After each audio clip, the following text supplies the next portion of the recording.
ప్రభునందు ప్రియ దేవుని బిడ్డలారా, చదవబడిన వాక్య భాగంలో ఒక మాట నన్ను బాగా తాకింది. కీర్తనకారుడైన దావీదు 56వ అధ్యాయంలో 8వ వచనంలో ఒక మాట అంటున్నాడు, నా సంచారమును నీవు లెక్కించి ఉన్నావు. You have counted my wanderings. నా సంచారమును నీవు లెక్కించి ఉన్నావు. నా కన్నీళ్లు నీ బుడ్డిలో ఉంచబడినవి, అవి నీ కవునిలో కనబడును కదా. నేను ఎంత పోరాడుతున్నానో, ఎంత తిరుగుతున్నానో, ఎక్కడెక్కడ నేను ప్రయాణం చేస్తున్నానో, నా కుటుంబాన్ని సంరక్షించుకోవడానికి, నా జీవనోపాధిని మెరుగుపరుచుకోవడానికి, మా జీవిత విధానాన్ని సరిచేసుకోవడానికి, నా సంచారములు ఉద్యోగ నిమిత్తమే కానీ, కుటుంబ పోషణ నిమిత్తమే కానీ, బిడ్డల చదువుల విషయమే కానీ, దేని విషయమే కానీ నేను ఎంత తిరుగులాడుతున్నానో, ఎంత పోరాడుతున్నానో, ఎన్ని సంచారాలు చేస్తున్నానో అవన్నీ నీవు తెలుసుకొని ఉన్నావు. ఉదయకాలంలో ప్రియ దేవుని బిడ్డలారా, ఎప్పుడైనా మీరు చేప కన్నీళ్లు విడిచిట చూచారా? చేప కన్నీళ్లు మీరు ఎప్పుడైనా చూచారా? చేప నిరంతరము నీటిలో ఉంటుంది. చేప నిరంతరము నీటిలో ఉంటుంది. కళ్ళలో వచ్చే నీరు నీరులో కలిసిపోతుంది. దాని కన్నీరు ఎవరికి కనబడదు. ఫిజియాలజీ చేసినటువంటి ఒక గొప్ప దైవజనుడు, ఒక గొప్ప శాస్త్రవేత్త చేప ఎప్పుడు కన్నీళ్లు కాస్తుంది అని ఒక అధ్యయనం చేశాడు. అప్పుడు ఆయన గమనించినటువంటి విషయం ఏంటంటే, దాని జీవిత కాలంలో అది ఎప్పుడు కూడా కన్నీరు కార్చదు. కానీ చేప కన్నీరు కార్చింది అంటే దాని అర్థము దానికి అవసరము కాని దానిలో అది తలపెట్టినప్పుడు. ప్రియ దేవుని బిడ్డలారా, అది నోరు మూసుకొని దాని పనిని దాన్ని చేసుకున్నంత వరకు దానికి కన్నీళ్లు రావు. అది నోరు మూసుకొని దాని ఆహారం తిరుచున్నంత వరకు దానికి కన్నీళ్లు రావు. అది నోరు మూసుకొని దాని యొక్క ఆహారం నిమిత్తమే గాని, దాని యొక్క బిడ్డల నిమిత్తమే గాని, అది సంచారం చేయించిన ప్రాంతాలే గాని, అది తిరుగుతున్నంత సేపు కూడా దానికి కన్నీళ్లు రావు. దానికి అనవసరమైన దాంట్లోని నోరు పెట్టాలని ప్రయత్నించినప్పుడు, ఎప్పుడైతే దీంట్లోని మురులను తిరుగుతూ ఉంటాయో ఆ మురులను పట్టుకోవడానికి అది నోరు తెరచి ఆ కొక్కే దాని నోట్లో చిక్కుకున్నప్పుడు మొట్టమొదటిసారి దానికి కన్నీళ్లు వస్తాయంట. ప్రియ దేవుని బిడ్డలారా, మన జీవితంలోని చాలా సార్లు కన్నీళ్లు వస్తాయి. ఈ కొక్కే చిక్కుకుపోయిన తర్వాత, ఈ గాడానికి ఈ చేప చిక్కుకున్న తర్వాత దాని కళ్ళలో వచ్చే కన్నీళ్లు ఎవరైనా చూడగలరా? ఎవరికైనా కనబడతాయా? ఎవరికి కనపడదు. అలాగే మన జీవితాల్లో కూడా మనకు కాని దాంట్లోని తలేసినప్పుడు, మనకు అనవసరమైన విషయాల్లో నోరు తెరిచినప్పుడు, మనకు సంబంధం లేని అపాయమని తెలిసి కూడా దాంట్లో తలపెట్టినప్పుడు, నీకు కలిగే నొప్పి వలన, నీకు కలిగేటువంటి వేదన వలన, నీకు కలిగేటువంటి కష్టం వలన వచ్చే కన్నీళ్లు ఎవరికి కూడా కనబడదు. అనేక సందర్భాల్లో ప్రియ దేవుని బిడ్డలారా, అన్సీన్ టీయర్స్, కంటికి కనిపించని కన్నీరు ఉంటాయి. అన్నోటిస్డ్ టీయర్స్, ఎవరు గుర్తించలేని కన్నీరు ఉంటాయి. హిడెన్ టీయర్స్, మరుగైన కన్నీరు ఉంటాయి. ఎవరికి కనిపించలేని కన్నీరు. ఎన్నిసార్లు మీ జీవితాల్లో ఎవరికి తెలియని కన్నీరు కార్చారు? నీకు ఆత్మీయులు కూడా చెప్పుకోలేనంత కన్నీరు, నీతో సహజీవనం చేస్తున్న వారితో కూడా పంచుకోలేని కన్నీరు. నీ భార్యతో గాని నీ భర్తతో గాని నువ్వు ఏడుస్తున్నట్టు తెలియకుండా నువ్వు ఏడ్చినటువంటి కన్నీడు, నీ తల్లిదండ్రులకు కనబడని నీ ఏడు, నీ బిడ్డలకు కనిపించని నీ కన్నీడు ఎన్నిసార్లు నీ జీవితాలు కానీ, ఎన్నిసార్లు కన్నీరు కాస్తూ ఇతరులు చూడకూడదని దాచిపెట్టుకున్నారు, ఎన్నిసార్లు మీరు కన్నీరు కార్చారు, దీన్ని ఎవరో చూడకూడదు. ఎన్నిసార్లు మనము కన్నీరు కార్చి ఎవరికి కనిపించకుండా తుడుచుకొని వెళ్ళిపోయాం ఎన్నిసార్లు. ఇంకొకటి రహస్య కన్నీరు, ఎవరు లేని సమయం చూసి గుండెల్లో బాధనంతా కన్నీరుగా కార్చిన సందర్భాలు ఎన్ని ఉన్నాయి. కన్నీరు చాలా విలువైనది. Tears are very valuable in the sight of God. దేవుని దృష్టిలో కన్నీరు చాలా విలువైనది. అందుకే కీర్తనకారుడు అంటున్నాడు కదా, నా కన్నీళ్లు నీ బుడ్డిలో ఉంచి ఉన్నావు, నేను సంచారం చేస్తున్నాను ప్రభువా. ఈ మాటను కీర్తనకారుడు రాస్తున్నప్పుడు అదుల్లా గుహలో ఉన్నాడు, తప్పించుకొని తిరుగుతున్నాడు. తన జీవిత కాలంలో పావు భాగం గొర్రెల కాస్తూ సంచారాలు చేశాడు. ఒక పావు భాగం సౌలు నుంచి తప్పించుకుంటూ సంచారాలు చేశాడు. మిగిలిన సగం భాగం మాత్రమే రాజ్యము, యుద్ధాలు, దేవుడు. సగ జీవితంలో సగము సంచారాలు తన గొర్రెల కాపరిగా చేశాడు. తన జీవితంలో పావు భాగము సౌలు నుంచి పారిపోతూ సంచారాలు చేశాడు. ఈ రెండవ సంచారంలో తనకు కలిగిన వేదన అంతా ఇంత కాదు, నేను ఏం తప్పు చేశానని నన్ను వెంటాడుతున్నాడు, నేను ఏం తప్పు చేశానని నన్ను తేడిపిస్తున్నాడు, నేను ఏం తప్పు చేశానని నన్ను ఇంత వెంటాడి నన్ను వేధిస్తున్నాడు, నేనేం తప్పు చేశానని నాకు ఇంత క్షోభన పెడుతున్నాడు. పొద్దున లెగిస్తే నా భార్యను చూసే అవకాశం లేదు, పొద్దున చూస్తే నా పిల్లలను చూసే అవకాశం లేదు, పొద్దున చూస్తే కడుపు నిండా భోజనం తినే పరిస్థితి లేదు, పొద్దున లెగిస్తే వేదన, దుఃఖము కన్నీళ్ళే నాకు అయిపోయింది. చూస్తుంటే గుహలు, చెట్టులు, మృగాలు, పశువులు, పక్షులు ఇవి తప్ప నా ఒంటరి జీవితానికి విడుదల లేదా అని కన్నీరు కాస్తున్నటువంటి దావీదు కన్నీళ్లను దేవుడు చూసి అంటున్నాడు కదా, నా కన్నీళ్లు నీ బుడ్డిలో ఉన్నవి. బైబిల్ గ్రంథంలో దావీదు కన్నీళ్లు కార్చిన రీతిగా ఇంకెవరు కూడా కన్నీళ్లు కార్చలు. అందుకే దావీదు అంటున్నాడు కదా, నా పడక తేలంతగా నేను కన్నీరు. రాత్రిపూట కన్నీళ్లు కార్చేవంటే అర్థమేంటి? పడుకునేటప్పుడు కన్నీళ్లు కారుస్తున్నామంటే అర్థమేంటి? ఎవరు లేకుండా చూడకుండా కన్నీరు కారుస్తున్నాం అంటే అర్థమేంటి? దానికి చాలా లోతైనటువంటి అర్థం ఉంది. అది అనుభవించిన వారికి మాత్రమే అది అర్థమవుతుంది. నీ బాధ ఎవరు అర్థం చేసుకోలేను, నీ దుఃఖాన్ని ఎవరు కూడా అర్థం చేసుకోలేను, నీ కష్టాన్ని ఎవరు వినలేనప్పుడు, నీ గోడు ఎవరు ఆలకించలేనప్పుడు, నీ దింబే నీకు స్నేహితుడై, నీ తలగడే నీ మిత్రుడై, నువ్వు కాస్తున్న ప్రతి కన్నీటిని అది అబ్జర్వ్ చేస్తూ నేను కన్నీరు కార్చినటువంటి దినాలు ఒకసారి జ్ఞాపకం చేసుకో.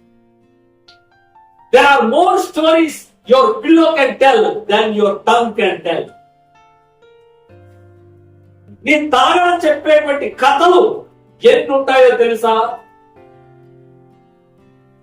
There are innumerable stories your pillow can express. ఇంకారిన ప్రతి కన్నీటి చుక్క ఆ తలగడ పైన పడి ఆ దిండు ఎన్నో ఎన్నో గొప్ప విషయాలను బయటకు. నీకంటే, నీ తోటి వారి కంటే, నీ పక్కనున్న వారి కంటే, నీ సహచరుల కంటే, నీ స్నేహితుల కంటే, నీ బంధుమిత్రాదుల కంటే, నీ భర్త కంటే, నీ భార్య కంటే, నీ పిల్లల కంటే, నీ తల్లిదండ్రుల కంటే నీ దింపుకు తెలిసినటువంటి కథలు ఎవరికి తెలియదు. నీ తలగడకు తెలిసినటువంటి కథలు, కన్నీటి చుక్కలు నీ జీవితంలో ఎవరు కూడా చూడలేదు.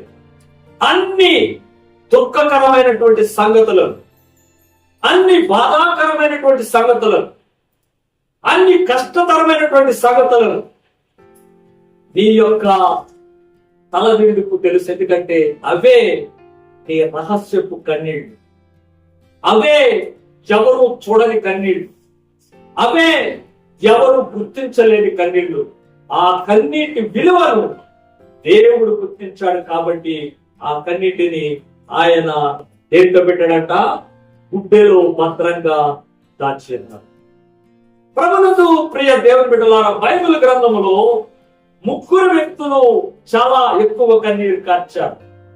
ఎవరికి తెలియని కన్నీరు, ఎవరు చూడని కన్నీరు, ఎవరు గుర్తించని కన్నీరు, ఎవరు కూడా వినని కన్నీరుని చేప కన్నీరు కార్చినట్లుగా వీరు కన్నీరు కార్చారు. అందులో మొదటిది మనం చూసాం, దావీదు యొక్క కన్నీరు. రెండవది హిజ్కియా కన్నీరు. 2వ రాజుల గ్రంథము 20వ అధ్యాయం 1 నుంచి కొన్ని వచనాలు చదువుకుందాం. హిజ్కియాకు దేవుడి నుంచి సందేశం వచ్చింది. ఏంటా సందేశం? హిజ్కియా, నువ్వు చనిపోతున్నావు, నీ ఫ్యూచర్ ని నేను చెప్తున్నాను. చాలా సార్లు మన ఫ్యూచర్ ఎలా ఆలోచిస్తాం? నేను బాగా చదువుకుంటాను, నేను మంచి ఉద్యోగం చేస్తాను, నేను మంచి ఇల్లు కట్టుకుంటాను, నేను చక్కగా పెళ్లి చేసుకుంటాను, నేను మంచి బిడ్డలను కంటాను, నా బిడ్డలను మంచి ప్రయోజకులు చేస్తాను, వారి బిడ్డలను చూస్తాను, మంచి వృద్ధాప్యములో నేను దేవుని సన్నిధికి వెళ్తాను. ఇది బేసిక్ ప్రతి క్రైస్తవుడు కనేటువంటి కళ. ఇతని జీవితంలో సగభాగం వచ్చిన తర్వాత ఒక విషాదకరమైనటువంటి హార్డ్ న్యూస్ ఇతనికి వచ్చింది. కొంతమందికి కొన్నిసార్లు ఇలాంటి భయంకరమైనటువంటి సందేశాలు వస్తాయి. అంతవరకు బాగానే ఉంటావు, చక్కగా తింటావు, చక్కగా పని చేసుకుంటూ ఉంటావు, అన్ని బాగానే ఉంటాయి, డ్యూటీకి వెళ్తూ ఉంటావు, ఇంట్లో పనులు చేసుకుంటావు, బిడ్డలతో సంతోషంగా ఉంటుంది, అంతా బాగానే ఉంటది. ఉన్నట్టుండి ఫోన్ చేసి పడుకుందాం అని నువ్వు మంచం దగ్గరికి వెళ్తావు. అప్పుడు చిక్కుమని ఇక్కడ అంటాం లేదు, వెంటనే పట్టె కింద నొప్పి స్టార్ట్ అవుతుంది, వెంటనే ఎడవ చేయి బాగా పీకేస్తాం, గుండెల్లో ఊపిరాడలేని ఒత్తిడి, గుండె పైన ఎవరో కూర్చున్నట్టుగా నీకు భయంకరమైన బాధ వస్తుంది. ఊపిరాడలేని పరిస్థితుల్లో గబగబా నిన్ను మోసుకొని హాస్పిటల్ పరిగెడతారు. అక్కడ అన్ని టెస్టులు చేసిన తర్వాత డాక్టర్ అంటాడు కదా, నీకు అన్ని వాల్స్ బ్లాక్ అయిపోయాయి, నీకు ఆపరేషన్ చేస్తే నేను బతకను. అప్పుడు నీ మానసిక స్థితి ఎలా ఉంటుంది? అప్పుడు నీ మనస్సు స్థితి ఎలా ఉంటుంది? ఆపరేషన్ చేయకపోతే నువ్వు బ్రతకమని డాక్టర్ నీకు చెప్పేశాడు. ఒకవేళ చేసినా కూడా గ్యారంటీ లేదనే విషయం నీకు తెలుసు. సావు ముందు పెట్టుకొని కళ్ళు తేలేస్తూ నీకున్నటువంటి ఆప్షన్ ఒకటే, ఎవరికి చెప్పలేవు, ఎవరితో మాట్లాడలేవు, కేవలం నీ కళ్ళలోంచి నీళ్లు మాత్రమే వస్తాయి. ఇదే హిజ్కియా జీవితంలో జరిగింది. అంతా బాగుంది అనుకున్నాడు, అన్ని పరిస్థితులు బాగున్నాయి అనుకున్నాడు, తన రాజ్యం బాగుంది అనుకున్నాడు, తన క్షేమంగా ఉన్నాడు అనుకున్నాడు. సడన్ గా దేవుడి నుంచి సందేశం వచ్చింది, హిజ్కియా నీ టైం అయిపోయింది, నువ్వు బ్రతకు కాబట్టి నీ ఇల్లు చక్కబెట్టు. కనీసం హార్ట్ అటాక్ అయినా అవకాశం ఉండదేమో గాని హిజ్కియాకి దేవుడు ఒక అవకాశం అంటున్నాడు కదా, మరి కొన్ని రోజులు మాత్రమే నీకు అవకాశం ఉంది. ఇంతో నువ్వు చేయవలసింది ఏంటంటే నీ రాజ్యాన్ని, నీ ఇంట్లను, నీ బిడ్డల భవిష్యత్తును, నీ భార్యను, నీకు సంబంధించిన సమస్తాన్ని చక్కబెట్టుకో, నీవు బ్రతుకవు గనుక.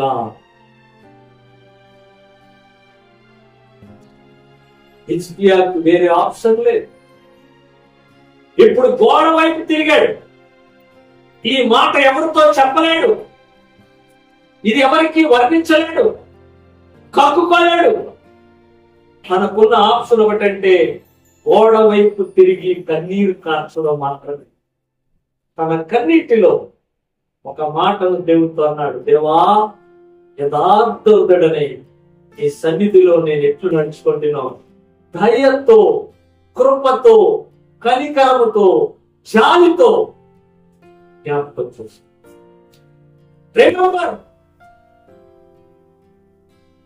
జ్ఞాపకం చేసుకో, నా బ్రతుకు నేను ఎలా బ్రతికాను, నా జీవితాన్ని నేను ఎలా జీవించాను, నేను ఎన్ని కష్టాలు పడ్డాను, ఎంతమంది చేత అవమానాలు పొందాను, ఎన్నిసార్లు నేను పడి లేచాను. అయినప్పటికీ కూడా ఈ ఇచ్చిన యథార్థతను కోల్పోకుండా నీ సన్నిధిలో నేను ఎలా నడుచుకున్నాను ఒక్కసారి నీకు బాగా వచ్చినప్పుడు నీ ప్రార్థన ఎలా ఉండాలి, నీకు తక్కువ వచ్చినప్పుడు నీ ప్రార్థన ఎలా ఉండాలి. ప్రభువా, నేను ఎన్నిసార్లు నా బాల్యం నుంచి నేను ఎన్ని అవమానాలు పొందాను, జీవితం అంతా లేదు లేదు లేదు లేదు అనే బ్రతికాను. అందరూ చూస్తున్నప్పుడు సమృద్ధిగా బ్రతికాను, నేను కొరతల్లో బ్రతికాను. ప్రభువా, స్కూల్ నుంచి అందరూ కొత్త యూనిఫామ్లు వేసుకుంటే నేను సెకండ్ హ్యాండ్ యూనిఫామ్లు వేసుకొని వెళ్ళాను తండ్రి. అందరూ కొత్త పుస్తకాలు తీసి చదువుకుంటే నేను సెకండ్ హ్యాండ్ పుస్తకాలు తీసి చదువుకున్నాను. ప్రభువా, అందరూ కొత్త షూలు, కొత్త సాక్సులు వేస్తే సాక్సులు షూలు పుట్టించుకొని వేసుకొని స్కూల్కి వెళ్ళాను. పని చేస్తున్నప్పుడు అందరూ సెలెక్ట్ అయిపోయి మంచి ఉద్యోగాలు చేస్తే సెలెక్ట్ కాకుండా ప్రభువా నేను కూలి పని చేసుకున్నాను తండ్రి. ఎందు మోసి ఇరిగిపోయినట్టుగా మూటలు మోసాను ప్రభువా. నా ఆర్థిక పరిస్థితులు చూసి నా సొంత వారిని నన్ను గేలి చేస్తుంటే ఆ దుఃఖాన్ని దిగమింగుకున్నాను ప్రభువా.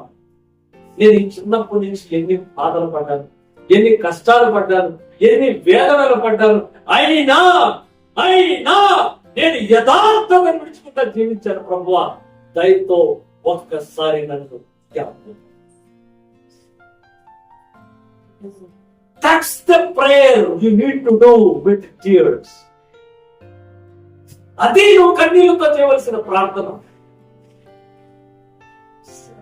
ఎప్పుడైతే హిజ్కియా ఎలా ప్రార్థన చేశాడో, వాళ్ళు చంపే, వాళ్ళు నరికే, వాళ్ళు పడగొట్టే, వాళ్ళకి భవిష్యత్తు లేకుండా చేయి, వాళ్ళని శిక్షించు, వీళ్ళు నాశనం చేయి, ఇలాంటి ప్రార్థనలు ఎక్కడా చేయలేదు. హిజ్కియా ఒకటే ప్రార్థన చేశాడు, ప్రభువా యథార్థ హృదయముతో నీ సన్నిధిలో నేను ఎలా నడుచుకున్నాను ఒకసారి నీళ్ళంతా తిరగాయి,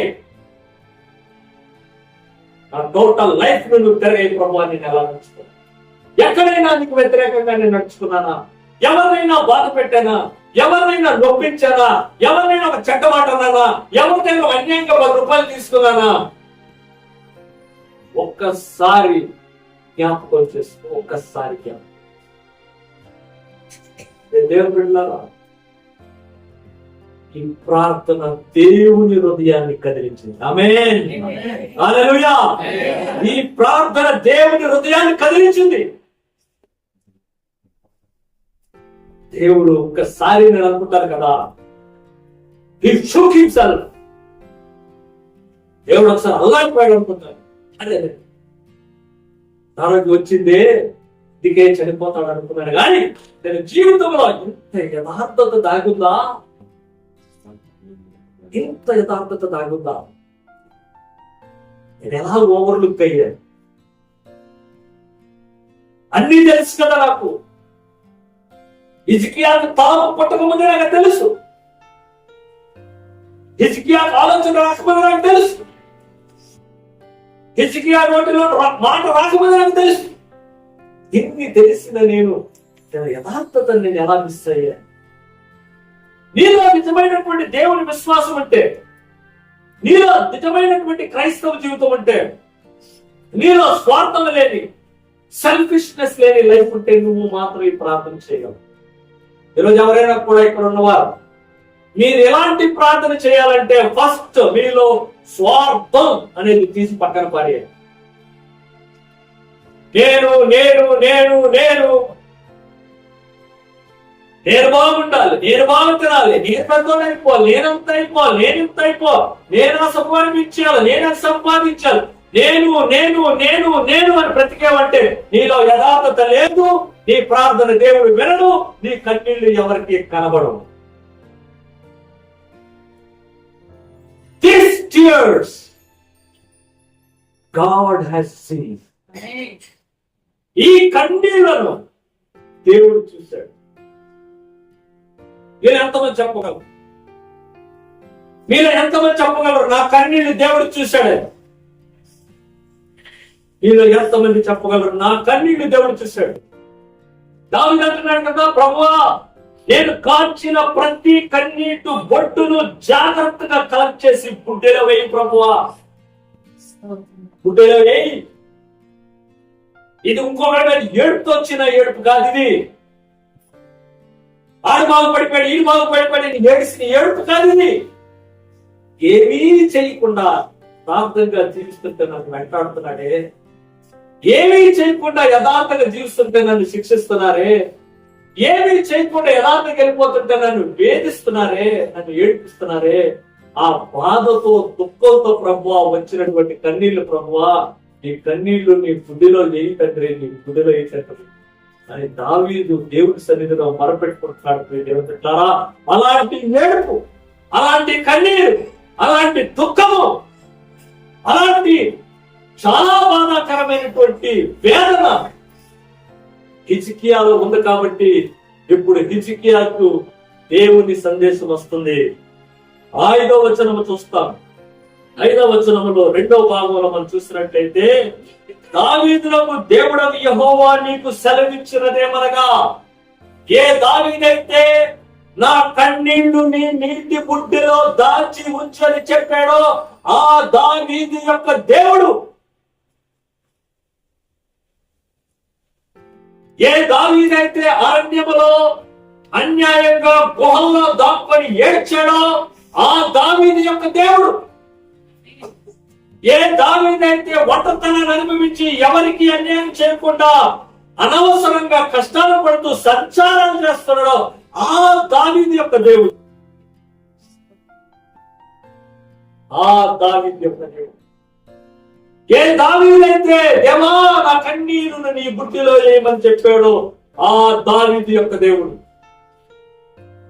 ఆ దావీదు యొక్క దేవుడు, దేవుడు యెహోవా నీకు సెలవిచ్చినదేమనగా, నీవు కన్నీళ్లు విడుచుట చూచితిని. హల్లెలూయా, హల్లెలూయా. I have seen your tears. ఇంతవరకు కూడా నీ దింపుకే నీ కన్నీరు తెలుసు అనుకున్నావు. ఇంతవరకు కూడా నీ కర్చీఫ్కే నీ కన్నీరు తెలుసు అనుకున్నావు.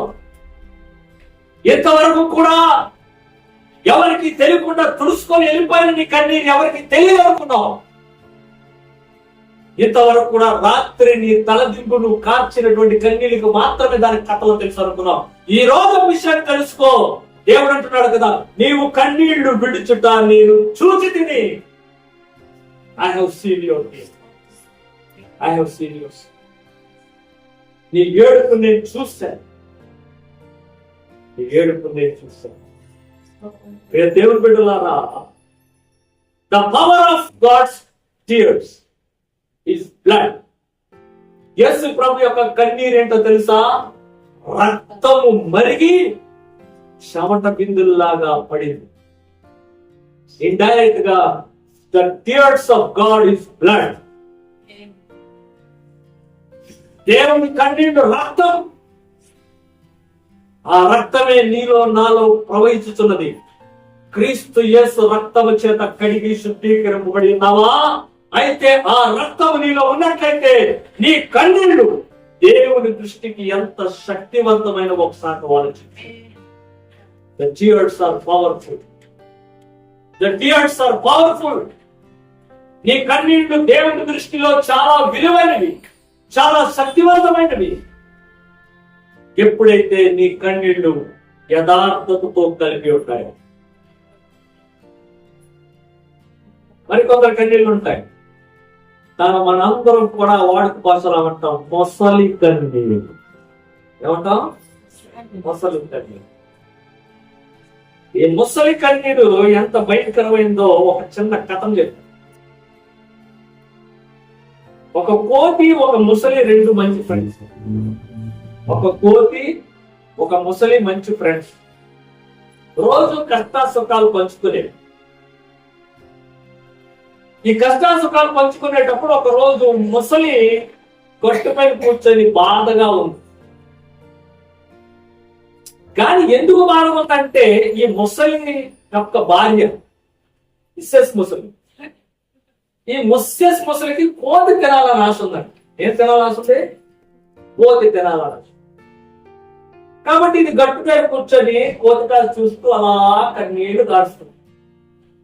కోతి అడిగింది, ఫ్రెండ్ కదా, ఏం కన్నీరు కాస్తున్నావు అంటే, అడిగిందంట, మా ఆవిడకి పోలేదు అందుకే కన్నీళ్లు కారుస్తావు, నువ్వు వచ్చి కష్ట సుఖాలు మాట్లాడతావా అని. దానికే ఉంది, మనంతా ఫ్రెండ్స్ కదా, పదా నువ్వు నీటిలో దిగు, నీ మీద నేను ఎక్కుతానండి. ముసలి నీటిలో దిగింది, ముసలి మీద కోతెక్కి. ఇవి రెండు కొంచెం దూరం వెళ్ళిన తర్వాత అసలు విషయాన్ని ముసలి చెప్తుంది. ఏమని చెప్పిందంటే, నువ్వు ఫ్రెండ్ అయినా ఏమనుకోవద్దు, మా ఆవిడికి కోతి గుండె తినాలని ఆశ ఉంది. ఏం తినాలని ఆశ ఉంది? కోతి గుండె తినాలని ఆశ ఉంది. అందుకే నేను తీసుకొచ్చాను, అందుకే నేను కన్నీరు కార్చాను, ఏమనుకోవద్దు అని. నన్ను కోతి మహా తెలివైంది, అందుకే దాన్ని కోతి అలా. అదే దాన్ని ఎంత పొరపాటు చేసావు, ఈ ముక్క నేను చెట్టు మీద ఉన్నప్పుడు చెప్పాలి కదా, ముక్క ఇప్పుడు చెప్పాలంట చెట్టు మీద ఉన్నప్పుడు చెప్పాలి కదా, అనవసరం నీటిలో తడిసిపోతానని గుండెకాయలు తీసి అక్కడ తగ్గించి వచ్చాను అని.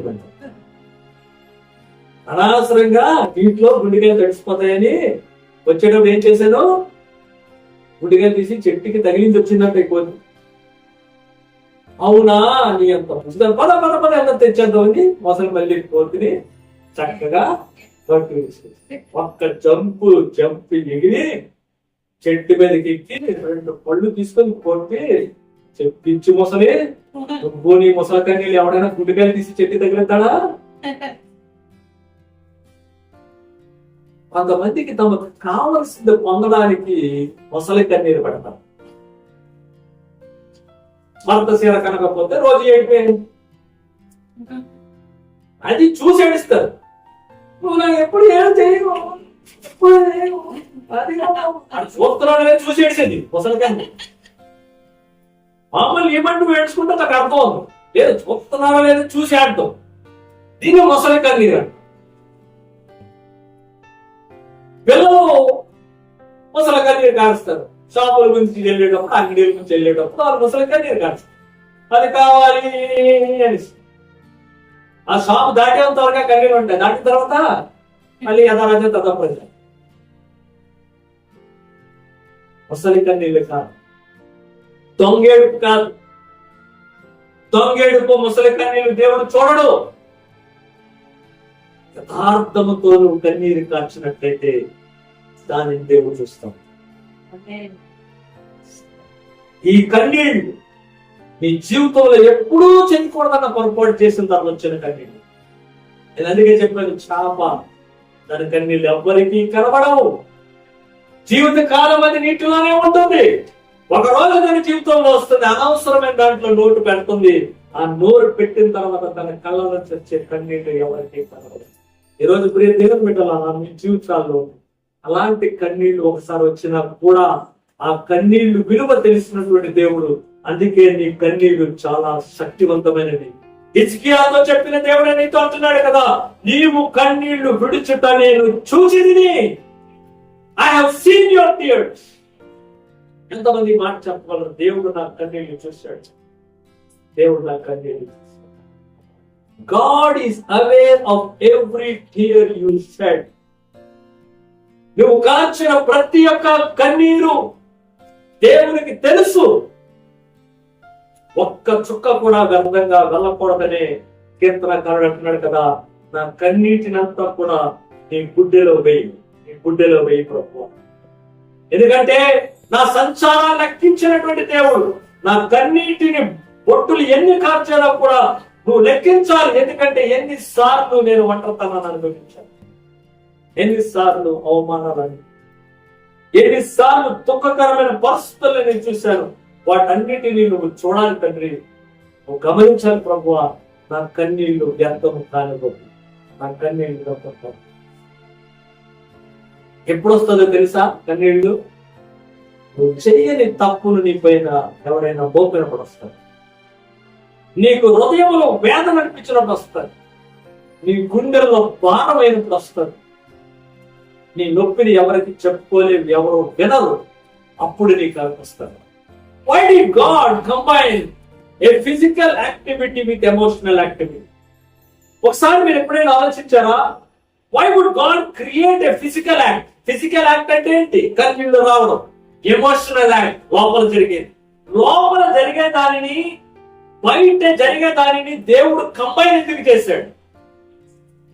లోపల వేదన ఉంటేనే బయట కన్నీళ్ళు వస్తాయి.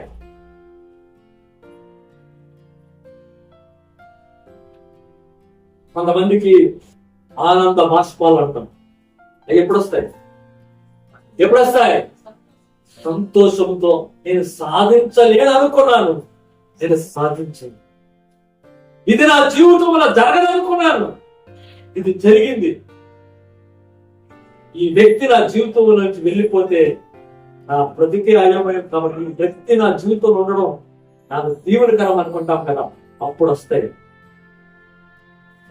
దేవుడు ఈ బయట వచ్చే కన్నీళ్ళని లోపల వచ్చేటువంటి ఆ యొక్క బాధను ఎందుకు కలిపాడు తెలుసా? Because that's the communication God wants. దేవునికి కావలసిన సంభాషణ అది. Tears communicate to God. కన్నీళ్లు దేవునితో మాట్లాడతాయి, కన్నీళ్లు దేవునితో సంభాషిస్తాయి. ఈ సంభాషణ నువ్వు నోటి పెదాలతో చెప్పవసరం లేదు. హిజ్కియా అయినా నోరిపి మాట్లాడాడు కానీ హన్నా నోరిపి మాట్లాడిందా? హన్నా కళ్ళలోంచి వస్తున్న ప్రతి చుక్క దేవునికితో మాట్లాడుతుంది. నీకు బిడ్డలు లేరు, నీకు పిల్లలు లేరు, నువ్వు గుడ్ బ్రాల్వి, నీకెందుకంత ఆస్తి, నువ్వు నీ భర్తను వల్ల వేసుకున్నావు. తోటి వారన్న ప్రతి మాటకును ప్రతి చుక్క పడుతుంటే ఈ ప్రతి చుక్క దేవునితో కమ్యూనికేషన్ చేస్తాం. Your tears should communicate with God. నీ కన్నీళ్లు దేవునితో మాట్లాడాలి, నీ కన్నీళ్లు దేవునితో సంభాషించాలి. అప్పుడే దేవుడు నీ కన్నీళ్లను గుడ్డెలో లెక్క వేస్తాడు. దేవుని బిడ్డలారా, ఉదయకాలం చాలా మంది మీరు అనుకోవచ్చు, దేవుడు నా కన్నీళ్లు చూడలేదు, దేవుడు నా ఏడుపు చూడట్లేదు, దేవుడు నా కన్నీళ్లను దేవుడు లెక్క చేయట్లేదు అనుకోవచ్చు. కానీ యథార్థ హృదయంతో నీవు కన్నీరు కార్చినట్లయితే హిజ్కియాతో చెప్పినటువంటి దేవుడే నీతో అంటున్నాడు, నీవు కన్నీళ్లు విడిచుట నేను చూచి తిని, నీవు కన్నీళ్లు విడిచుట నేను చూచి తిని, నీ కన్నీళ్లు నేను లెక్క వేస్తున్నాను. దావీదు మాట్లాడినట్టుగా ప్రతి కన్నీటి చుక్కను నేను గుడ్డెలో వేస్తున్నాను, లెక్కేస్తాను. I will count your tears. I will measure your tears. I have a record of all your tears. నీ కన్నీటి యొక్క లెక్క నా దగ్గర ఉందంటున్నాడు దేవుడు. ఈరోజు ఎంతమంది మీరు దేవుని సన్నిధిలో కన్నీరు కార్చారు? వ్యక్తిగతంగా ఎంతమంది తెలియకుండా కన్నీరు కార్చారు? ఎన్ని గోడలు మీ కథలు చెప్తాయో, ఎన్ని తలదిండ్లు మీ కథలు చెప్తాయో, ఎంతమంది స్నేహితులు మీ కథలు చెప్తాయో, మీ తండ్రి కథలు ఎన్ని ఖర్చీలు చెప్తాయో, ఆ కథలన్నింటినీ దేవుడు లిఖించి ఉన్నాడు, లెక్క వేసి ఉన్నాడు అన్న సంగతి నీకు తెలుసా?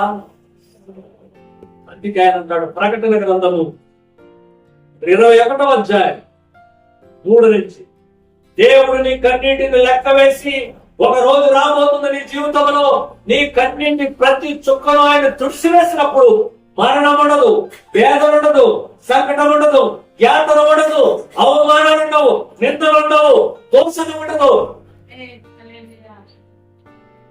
నీ వైపు చేతి చూపించేవాడు అప్పుడప్పుడు ఉంటాడు. That's how God counts your tears. అట్టి రీతిగా దేవుడు నీ కన్నీళ్లను లెక్కేస్తాడు.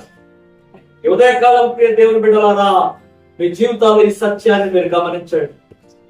ఒకవేళ ఈ ఉదయకాలాన్ని దేవా నేను కన్నీరు కార్చాను, నువ్వు చూడలేదంటావా?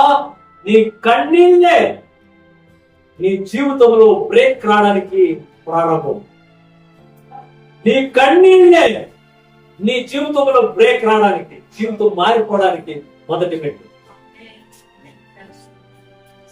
నీ కన్నీళ్ళని దేవుడు చూసినప్పుడు నీ జీవితంలో బ్రేక్ ఎలా వస్తుందంటే ఎవరు ఊహించని బ్రేక్ వస్తుంది. హిజ్కియా జీవితంలో తన కన్నీళ్ళు ఎలాంటి బ్రేక్ తీసుకొచ్చిందంటే దేవుడే తన నిర్ణయాన్ని మార్చుకుంటున్నాడు కదా. పరిగెత్తని చెప్పు, ఇక మీదట తన మరణము చూడడు, జీవిత కాలాన్ని 15 సంవత్సరాలు నేనేం చేస్తున్నాను, పొడిగిస్తున్నాను. నీ కన్నీళ్ళే నీ జీవితానికి బ్రేక్ త్రూ. నీ జీవితంలో బ్రేక్ కావాలంటే ఎవరో ఇస్తే అవ్వదు. నీ జీవితంలో నీకు బ్రేక్ దేవుడు నీ కన్నీళ్ళు చూసి నీకు బ్రేక్ ఇస్తాడు. అన్న జీవితంలో దేవుడు బ్రేక్ ఇచ్చాడు. ఎలాంటి బ్రేక్ ఇచ్చాడు అన్న జీవితంలో అంటే ఆ కన్నీళ్ళే లాస్ట్. వచ్చే సంవత్సరం నువ్వు దేవుని మందిరానికి వచ్చేటప్పటికి సంఖ్యలో సమయాలు ఎత్తుకొని వస్తావు. That is the break. Your tears are your breakthrough. నీ కన్నీళ్ళే నీ జీవితాన్ని మార్చేస్తాయి. నీ కన్నీళ్లు దేవునికి సమీపంగా తీసుకెళ్తాయి. ఈ కన్నీళ్లు దేవునికి ఎంత సమీపంగా తీసుకెళ్తాయంటే ఆ కన్నీళ్లతో దేవుని కన్నీళ్లు కూడా చేరిపోతాయి. ఒక కుటుంబం ఉంది, తల్లిదండ్రులు ఉన్నారో లేదో తెలియదు, కానీ 2 అక్క చెల్లెళ్ళు, ఒక తమ్ముడు వైపులో ఉన్నారు. ఎంతో దేవునికి ఆశ్రమించారు, ఎంతో పరిచయం చేశారు, ఎంతో దేవుళ్ళ భయభక్తులుగా ఉన్నారు. ఆదివారం అంటే ప్రార్థన, దేవుని సహవాసము. ఇంత బాగా ఉన్నటువంటి కుటుంబంలో మరణం ప్రవేశించింది. లాజరు చనిపోయాడు. దేవుడు ఎక్కడో ఉన్నాడేసి ప్రభు ఎవరో చెప్పారు, లాజరు నువ్వు అతిగా ప్రేమించావు, లాజరు చనిపోయాడు. ఇంటి దగ్గర చూస్తే ఏడుపు, కన్నీరు, గోడు గోడు గోడు గోడు. ఎంత ఏడుపు అంటే ఒక వ్యక్తి చనిపోతే ఎంత ఏడుస్తున్నారంట, ఏడుస్తారు. ఇందులో మనిషి చనిపోతే ఏడుపు రాదా?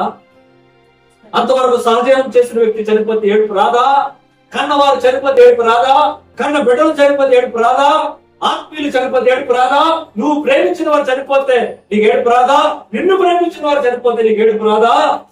అలాంటి ఏడుపు మరియా మార్త కూడా ఏడుస్తుంటే యేసు ప్రభు అక్కడికి వచ్చి ఆయన కూడా ఏడ్చాడు.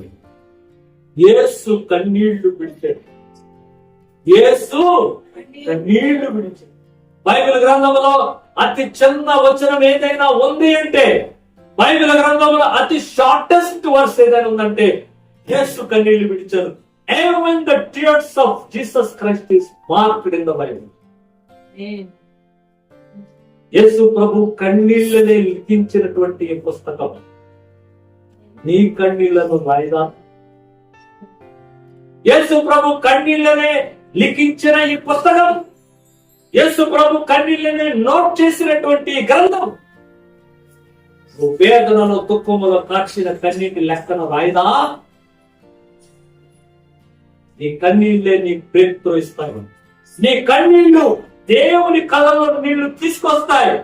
నీ కన్నీళ్లు దేవునికి సమీపంగా తీసుకెళ్లిపోతాయి. దేవుని బిడ్డలారా, కన్నీరు బలహీనత కాదు, కన్నీరు శక్తి. కన్నీరు బలహీనత కాదు. చాలా మంది అనుకుంటారు వీడు ఎప్పుడు ఏడుస్తూనే ఉంటాడు. చాలా మంది అంటారు వీడు ఎప్పుడు ఏడుస్తూనే ఉంటారు. ఈ అమ్మాయి ఎప్పుడు ఏడిపే. ఏడుపు బలహీనత కాదు. యథార్థమైనటువంటి కన్నీళ్లు, యథార్థమైనటువంటి దుఃఖము, యథార్థమైనటువంటి బాధ, యథార్థమైనటువంటి క్షోభ, యథార్థమైనటువంటి అవమానాలతో వచ్చినటువంటి గుండెల్లో వచ్చినటువంటి భావన, ఆ కన్నీరు ఏడుపైతే ఆ కన్నీరుని కీర్తనకారుడు ప్రభువా గుండెలో వెయ్యి, గుండెలో వెయ్యి. రోజు రాబోతుంది ఈ కన్నీళ్ళే నీవు నీ చేతులతో ప్రతి బాష్ప బిందువును ఆయన I am waiting for that day. I have cried innumerable times in my life, even my parents don't know. The people who are with me don't know. My wife doesn't know, my children don't know. There are innumerable times I cried. My t-shirts know how much sweat they became on my tears. My shirt know how much time it became wet on my tears. My eyes know how much pain my tears have. But I know one day God is waiting for me to wipe away my tears. నాకు తెలుసు నేను ఎంత కన్నీరు కార్చానో అది నాకు మాత్రం తెలుసు. నా కన్నీరు సహజంగా కనబడవు. ఎందుకంటే పాస్టర్స్కి మా పాస్టర్ థియాలజీలో నేర్పిస్తారు. స్టేజ్ మీద ఆడకూడదు, వాక్యం చెప్పినప్పుడు కన్నీరు కార్చకూడదు. మీరే బలహీనంగా కనబడితే విశ్వాసులు ఇంకా బలహీనం అయిపోతారు. మీ కన్నీళ్లను కంట్రోల్ చేసుకోవాలని చెప్తారు. కానీ నా జీవితంలో నేను ఎంత కన్నీరు కార్చానో నాకు తెలుసు. కానీ నా నిరీక్షణ ఒకటే, నా కన్నీటి ప్రతి చొక్క, నన్ను ఏడిపించిన ప్రతి ఒక్కరి యొక్క వేదన దేవుడు లెక్క రాశాడు. నా కళ్ళలో అనవసరంగా కన్నీళ్లు తీసుకొచ్చిన ప్రతి వ్యక్తిని దేవుడు జ్ఞాపకం పెట్టుకుంటాడు. బిడ్డలకు భవిష్యత్తు తెలియని రోజుల్లో ఏడ్చారు. నివాస స్థలం ఉండి కూడా అద్దె కుంపలో తిరిగినప్పుడు ఏడ్చారు. ముందు చూస్తే శ్రమలు, కష్టాలు, ఎక్కడ కూడా కుటుంబాన్ని ఎలా పోషించుకోవాలో తెలియని రోజులు ఏడ్చారు. అహంకారం నా కడుపు మీద కొట్టి గంతులు వేస్తున్నప్పుడు చూసి నేను ఏడ్చాను. ఒక నిరీక్షణ నాకు I trust and believe, I strongly believe. నేను బలంగా నమ్ముతాను. దేని నమ్ముతాను తెలుసా? కీర్తనకారుని ఏడుపుని ఎలానైతే నమ్మాడో నేను కూడా ఆ ఏడుపుని నమ్ముతాను. కీర్తనకారుడు అన్నాడు కదా, నా సంచారములు నీవు లెక్కించున్నావు ప్రభువా.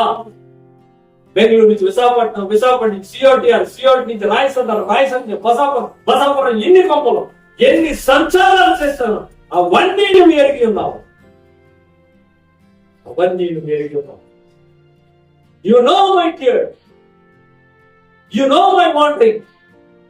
ఎన్ని ప్రాంతాలు తిరిగానో నా బిడ్డలు పట్టుకొని, పిల్లలు పట్టుకొని తిరిగినట్టు నేను ఎన్ని కొంపలు తిరిగానో ఆ కన్నీళ్లు నేను తెలుసుకోను. అవన్నీ కూడా ఏం చేస్తున్నావు? కీర్తనకారుడు అంటున్నాడు కదా, నా కన్నీళ్లు నీ బుడ్డిలో ఉంచబడి ఉన్నవి. నా కన్నీళ్లు బుడ్డిలో ఉంచబడి. ఉదయకాలం ప్రియ దేవుడు పెట్టాలి. హిజ్కియా వలె ఎన్నోసార్లు గోడ వైపు తిరిగి ఏడ్చుండొచ్చు.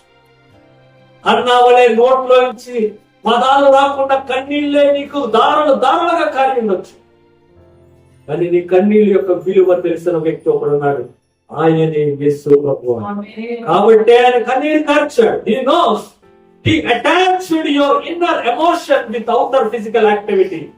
బయట ఉండేటువంటి ఈ కార్యక్రమాన్ని లోపల ఉండేటువంటి వేదనకి జతపరిచి యేసు కన్నీరు విడిచాడు. యేసు కన్నీరు, ఆ కన్నీటి బిల్సు తెలిసినటువంటి దేవుడు. The person who know the value of your tears, he is saying to you today, ఈ కన్నీటి ప్రతి బాష్ప బిందువున ఏం చేస్తారంట?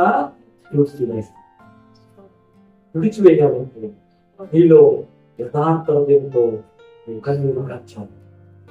హిజ్కియా సమస్య వచ్చినప్పుడు ఎవరిని నిందించలేదు, ఎవరిని దూషించలేదు. ప్రభువా, యథార్థ సన్నిధిలో ఎత్తు నడుచుకుంటూ దయతో, కృపతో, కనికరంతో, చాలుతో ఒక్కసారి నన్ను ఆ కన్నీటి విలువ ఎరిగినటువంటి దేవుడు నీ కన్నీటి బాష్పాలను తెచ్చివేస్తాడు. దేవుడు కన్నీళ్లను తుడిచి ప్రార్థనలను ఆలపించిన